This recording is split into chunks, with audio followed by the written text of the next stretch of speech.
Hello everyone, आज का हमारा फिजिक्स क्लास 12th का न्यू टॉपिक है इलेक्ट्रिक डाइपोल।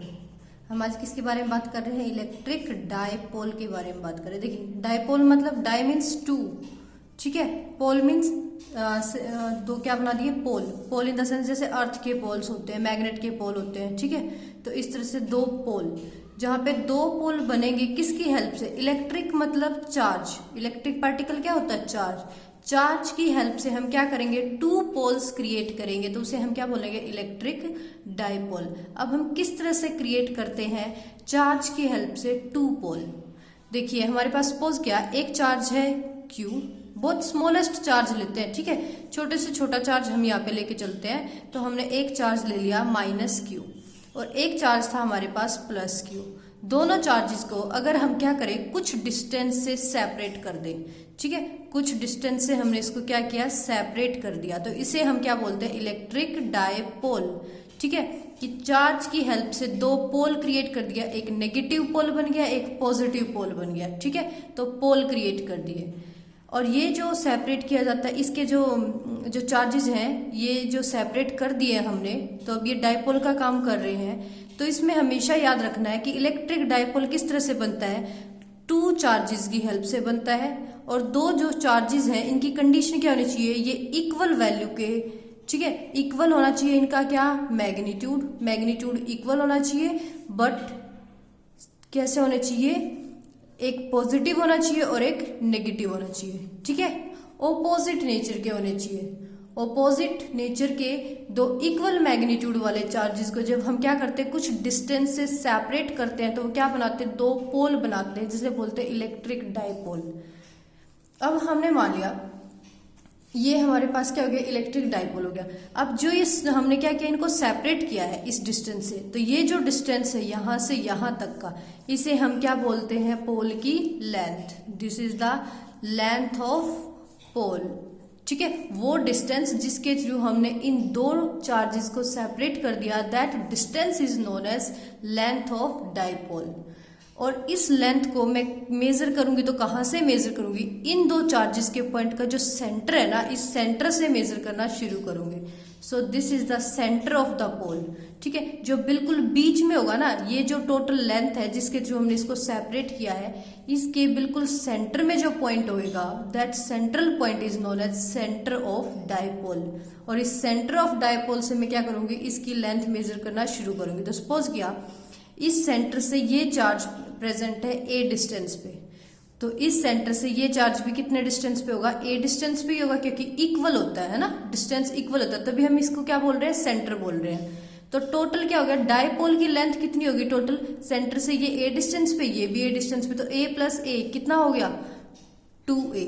तो लेंथ ऑफ डाइपोल कितनी होगी? यहां से यहां तक की जो ये लेंथ है, जिसको हम बोल रहे हैं लेंथ ऑफ डाइपोल, ये किसके इक्वल आ गई? 2a के इक्वल आ गई, ठीक है। तो this is the length of dipole.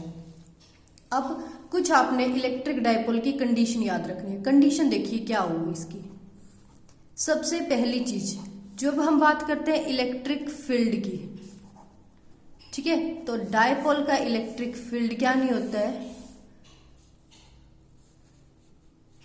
0 होता है, ठीक है।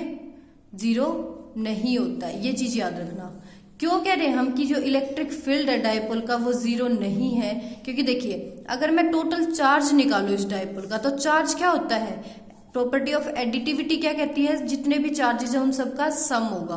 तो ये चार्ज क्या है? -Q, प्लस में ये चार्ज क्या है? प्लस का Q, और प्लस माइनस क्या हो गया? Equal to 0।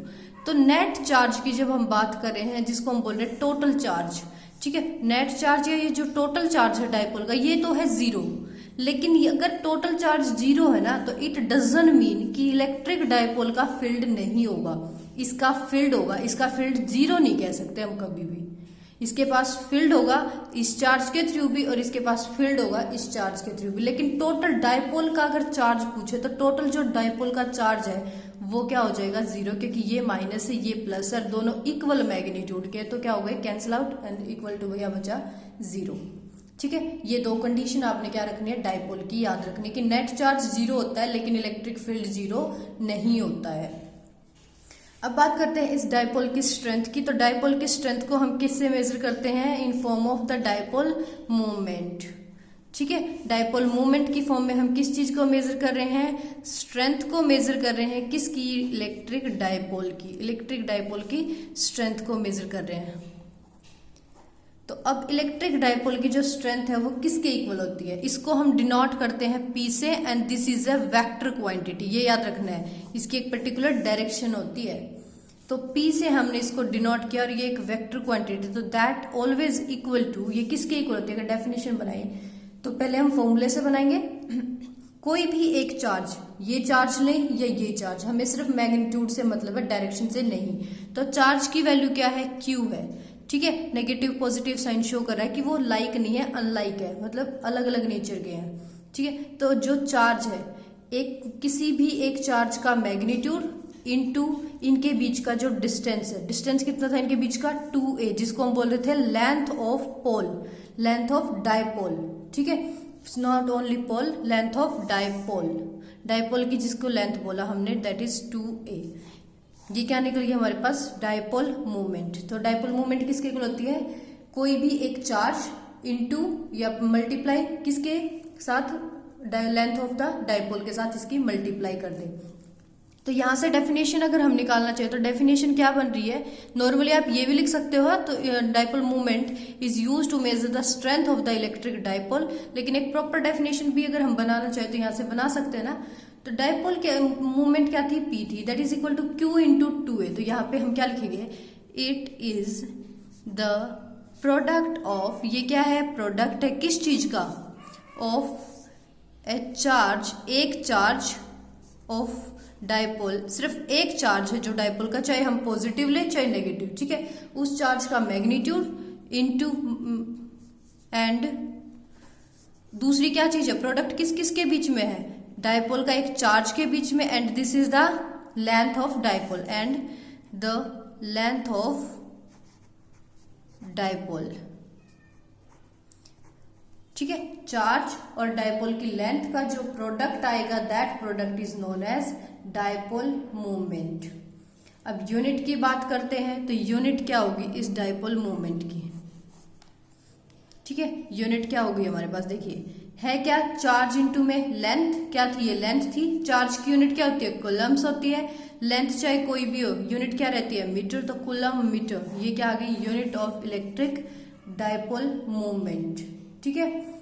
अब हमने यूनिट निकाल ली, डायपोल मोमेंट निकाले, और हमने पढ़ लिया कि डायपोल होता क्या है, दो इक्वल और ऑपोजिट नेचर के चार्जेस को कुछ डिस्टेंस से सेपरेट कर देना, ठीक है, ये क्या कहलाता है, इलेक्ट्रिक डायपोल कहलाता है।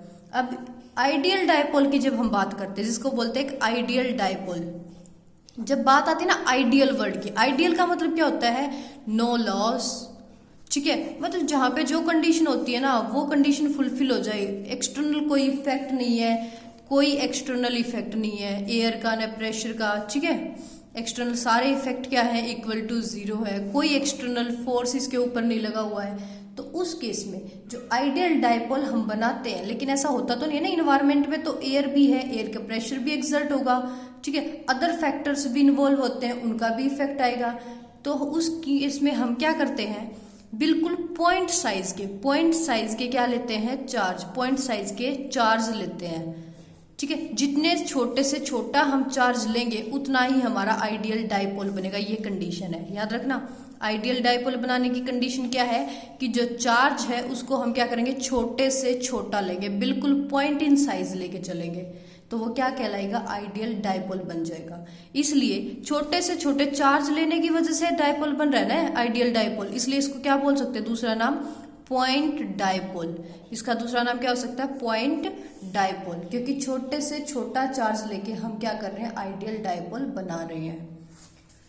अब हमें पता है कि कोई भी डायपोल अगर बना है, ठीक है, तो उसके अंदर कोई ना कोई, देखिए एक बार एक न्यूमेरिकल कर लेते हैं किसका, डायपोल मूवमेंट का। हमने डायपोल मूवमेंट का फॉर्मूला भी याद हो जाएगा, अगर कहीं पे आपको डायरेक्ट निकालना भी हो तो आप किस तरह से निकालें, देखिए कैसे गिवन होगा। हमारे पास सपोज क्या, चार्जेस गिवन है और चार्जेस लिखा हुआ है +-20 नैनो कूलम्स है, ठीक है, क्या है, +-20 नैनो कूलम्स है, और क्या कह रहा है, ये सेपरेट कर दिए कितने डिस्टेंस से, इनके बीच का जो डिस्टेंस है, r से मैं डिनोट कर रही हूँ उसको, इक्वल टू 5 mm है, और हमें कैलकुलेट क्या करना है, मैग्नीट्यूड एंड डायरेक्शन, किसकी? Magnitude and direction of dipole moment. ठीक है, मैग्नीट्यूड भी निकालना डायपोल मोमेंट का और उसकी डायरेक्शन भी निकालना। तो नॉर्मल सी बात है, डायपोल मोमेंट का फॉर्मूला याद रखिए। क्या था dipole moment? P is equal to Q, charge की वैल्यू, इनटू में 2A।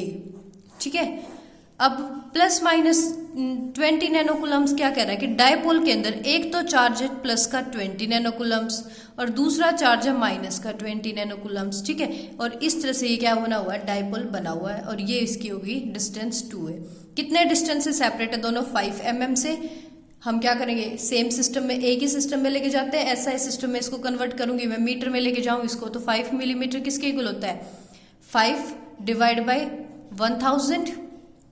सो एक इसके इक्वल आ गया 5 इंटू, इसको मैं क्या लिख सकती हूँ? 10 की पावर 3, ऊपर जाके क्या हो जाएगा? 10 की पावर माइनस 3। ठीक है, तो 5 इंटू 10 की पावर माइनस 3 क्या हो गया? मीटर।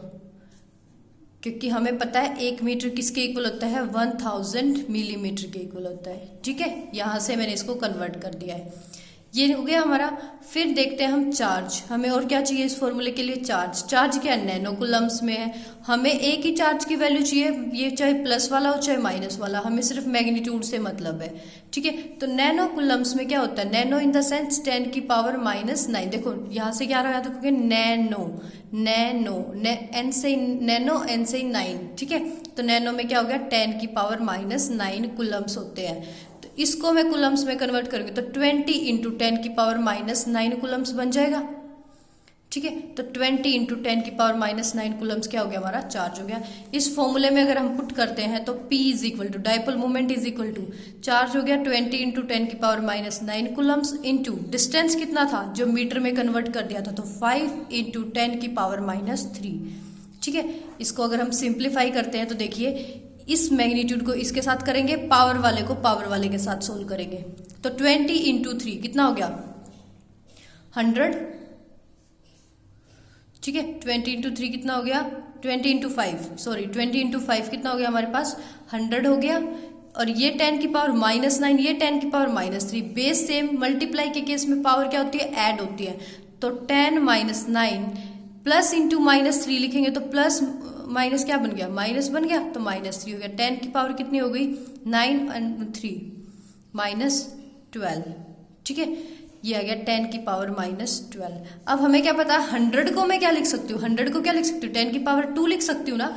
जब तक आपके पास 100 है, 1000 है, उनको आप पावर की फॉर्म में लिखते चलिए, इंटू 10 की power minus 12। Same base same power क्या हो जाएगी? ऐड हो जाएगी, तो क्या बनेगा? 10 की पावर माइनस 10। ठीक है, निकाले क्या? Dipole movement. तो यूनिट क्या होगी? चार्ज इंटू डिस्टेंस था, चार्ज की यूनिट कूलम्स एंड डिस्टेंस की यूनिट मीटर, तो कूलम्स मीटर। 10 की पावर माइनस 10 कूलम मीटर। ये क्या होगी? डायपोल मूवमेंट निकल गई, जिसको हम क्या बोल रहे हैं? स्ट्रेंथ। अगर पेपर में ये लिखा हुआ जाए ना कि डायपोल मूवमेंट निकालो, या फिर डायरेक्टली हो जाए find the strength of dipole, तब भी आपने डायपोल मूवमेंट ही निकाले, क्योंकि हमने ये चीज हमने पहले पढ़ ली है कि डायपोल मूवमेंट क्या होती है? स्ट्रेंथ होती है इलेक्ट्रिक डायपोल की। तो कई बार पजल करने के लिए क्या बोल देगा? Calculate the strength of the electric dipole. ठीक है, तो बात एक ये। अब नेचर फाइंड आउट करनी थी। नेचर इन द सेंस हमें पता चार्ज क्या होता है, ये फाइंड आउट कर तो दिया हमने नेचर की। हमें क्या पता? इलेक्ट्रिक डायपोल में क्या होता है? पॉजिटिव और नेगेटिव चार्जेस सेपरेट होते हैं। ठीक है, तो उसका नेचर क्या फाइंड आउट करना हमें ऑलरेडी पता होता है उस चीज का। एक चीज आपने जरूर याद रखनी है, चाहे इसे नोट कर लो, 1 मार्क्स के क्वेश्चन में ये पूछा जाता है। ठीक है, 1 मार्क्स के क्वेश्चन में पूछा जाता है कि जो डायपोल है हमारे पास, इस डायपोल की हमें क्या निकालनी हो? डायरेक्शन। तो डायरेक्शन हम कहाँ से कहाँ लेते हैं? तो डायपोल की डायरेक्शन हम नेगेटिव चार्ज से पॉजिटिव चार्ज की तरफ देखते हैं। ठीक है, डायरेक्शन जो होती है वो कहाँ से कहाँ होती है? नेगेटिव से पॉजिटिव की तरफ होती है, ये हमेशा याद रखना। अब कई बार पूछ लिए जाती है, ये टर्म्स मैं आपको बता देती। एक होते हैं पोलर मॉलिक्यूल्स, एक होते हैं नॉन पोलर मॉलिक्यूल्स। तो इनके बारे में आपको एक बार बता देती हूँ, 1-1, 2-2 नंबर के क्वेश्चन में पूछ लिए जाते हैं। और ये मैं क्यों पढ़ा रही हूँ? क्योंकि देखिए हमने बात की डायपोल की, तो डायपोल कहीं ना कहीं एग्जिस्ट करता होगा, तभी हम उसको पढ़ रहे हैं। तो जैसे आपने देखिए HCl है, H2O है, वाटर है, हाइड्रोक्लोरिक एसिड है, ये सब क्या है, डायपोल के एग्जाम्पल है। कैसे देखिए, जैसे ये H2O है, इसके अंदर क्या होगा, एक ऑक्सीजन का मॉलिक्यूल होगा, है ना, एक मॉलिक्यूल हमने ले लिया ऑक्सीजन का है। इस ऑक्सीजन के मॉलिक्यूल के साथ क्या अटैच है, दो हाइड्रोजन के मॉलिक्यूल्स अटैच है, तो ये हाइड्रोजन मॉलिक्यूल हो गया अटैच, ये भी क्या हो गया, हाइड्रोजन मॉलिक्यूल अटैच हो गया। तो इन सब के सेंटर के बीच में क्या, कुछ ना कुछ डिस्टेंस है ना, इनके सेंटर में ये जो है डिस्टेंस है। इस डिस्टेंस की वजह से क्या, इनके बीच में एक फोर्स एग्जिस्ट करता है, एक फोर्स एग्जिस्ट करता है, और ये क्या, इनकी डायपोल लेंथ, ये इसके साथ इसकी डायपोल की लेंथ, ठीक है। तो इस तरह से ये क्या करते हैं, डायपोल फॉर्म्ड करते हैं। लेकिन अगर ये फोर्स बहुत ज्यादा हाई हो जाए तो ये इसके साथ क्या कर सकता है, कॉन्साइड कर सकता है। क्या हो जाएगा, इसका जो ये मॉलिक्यूल है, ये मॉलिक्यूल यहाँ लाई करे, ये ऑक्सीजन का मॉलिक्यूल है, ये हाइड्रोजन का, ये भी है हाइड्रोजन का, तभी ये क्या बन रहा है, वाटर बना रहा है, ठीक है। अगर ये हाइड्रोजन का मॉलिक्यूल्स इस ऑक्सीजन के मॉलिक्यूल के सेंटर के साथ क्या कर जाए, कॉन्साइड कर जाए, ठीक है। अगर दोनों के दोनों क्या कर लेते हैं, कॉन्साइड कर लेते हैं, ये उठ के बिल्कुल इसके ऊपर एग्जिस्ट कर जाए, दोनों का क्या हो जाए, कॉमन सेंटर हो जाए, तो उस केस में इसको हम क्या बोलेंगे, पोलर मॉलिक्यूल्स, ठीक है। क्या बन जाएगा, ये पोलर मॉलिक्यूल्स। अगर ये जैसे अब ये डायपोल बना हुए है तो दूर दूर है ना, एग्जिस्ट नहीं कर पा रहे क्योंकि इतना फोर्स नहीं है कि ये क्या हो जाए, एक दूसरे के सेंटर के ऊपर दूसरे का सेंटर आ जाए। जैसे ये ऑक्सीजन है तो इसके ऊपर ऐसे हाइड्रोजन आ जाए, ऑक्सीजन के और हाइड्रोजन का सेंटर क्या हो गया, कॉमन तो बन गया था पोलर। अगर ऐसे नहीं हो, एज इट इज ऐसे ही रहे, तो फिर क्या कहलाएगा, नॉन पोलर मॉलिक्यूल्स, ठीक है। नेक्स्ट एक लास्ट टॉपिक पढ़ लेते हैं, डायपोल का फील्ड। क्योंकि हमने बात की थी ना कि डायपोल का फील्ड जीरो नहीं होता है, सिर्फ डायपोल में total charge equal to zero होता है, टोटल चार्ज जीरो होता है, इलेक्ट्रिक फील्ड डायपोल का जीरो नहीं होता है। तो डायपोल फील्ड को हम किस तरह से डिफाइन करेंगे, क्या होता है डायपोल का फील्ड, एक स्पेस होता है, ठीक है, किसके अराउंड में, around the dipole, around the dipole. क्योंकि हमने कि जैसे चार्ज का फील्ड पढ़ा था ना, तो चार्ज की वजह से ही तो बना है, तो उन्हीं चार्जेस का ही फील्ड की बात करें, यहाँ पे दो चार्जेस का कंबाइंड फील्ड है, ठीक है। तो ये भी स्पेस है अराउंड द डायपोल, जहां तक ये क्या कर पा रहा है, फोर्स एग्जिस्ट कर पा रहा है या इलेक्ट्रिक इफेक्ट दे पा रहा है, ठीक है, इलेक्ट्रिक इफेक्ट दे पा रहा है। जहां तक हम इस डायपोल के इलेक्ट्रिक इफेक्ट को महसूस कर पाएंगे किसी चीज के थ्रू, उसे तो वो वहां तक क्या होगा, इसका इलेक्ट्रिक फील्ड होगा, और जहां पर वो महसूस नहीं हुआ किसी चीज से, वहां पर ये इलेक्ट्रिक फील्ड नहीं होगा, ठीक है। तो as it is electric field की तरह क्या होता है, डायपोल फील्ड होता है कि डायपोल के चारों तरफ का एरिया, जहां तक हम क्या महसूस कर पा रहे हैं, इलेक्ट्रिक इफेक्ट महसूस कर पा रहे हैं, उसे बोलते हैं डायपोल फील्ड, ठीक है। यहां तक का टॉपिक आपने अच्छे से करना है। यहां तक के टॉपिक में किसी को कोई डाउट हो तो कमेंट सेक्शन में लिख के बता सकते हो। कल हम देखेंगे कि इलेक्ट्रिक फील्ड इंटेंसिटी कैसे फाइंड आउट की जाती है इलेक्ट्रिक डायपोल की, ठीक है। आपको इलेक्ट्रिक फील्ड इंटेंसिटी का टॉपिक एक बार रिवाइज करना है अच्छे से। इलेक्ट्रिक फील्ड इंटेंसिटी क्या थी, स्ट्रेंथ थी इलेक्ट्रिक फील्ड की, एंड डायपोल मोमेंट क्या थी, स्ट्रेंथ थी किसकी, डायपोल की। इस तरह से आप रिलेट करके चीजों को पढ़ना ताकि इजिली आप उसको समझ पाओ, ठीक है। तो इलेक्ट्रिक फील्ड इंटेंसिटी के बारे में अच्छे से पढ़ना है, और कल हम इलेक्ट्रिक फील्ड इंटेंसिटी निकालेंगे किसकी, इलेक्ट्रिक डायपोल की। Thank you for watching this video.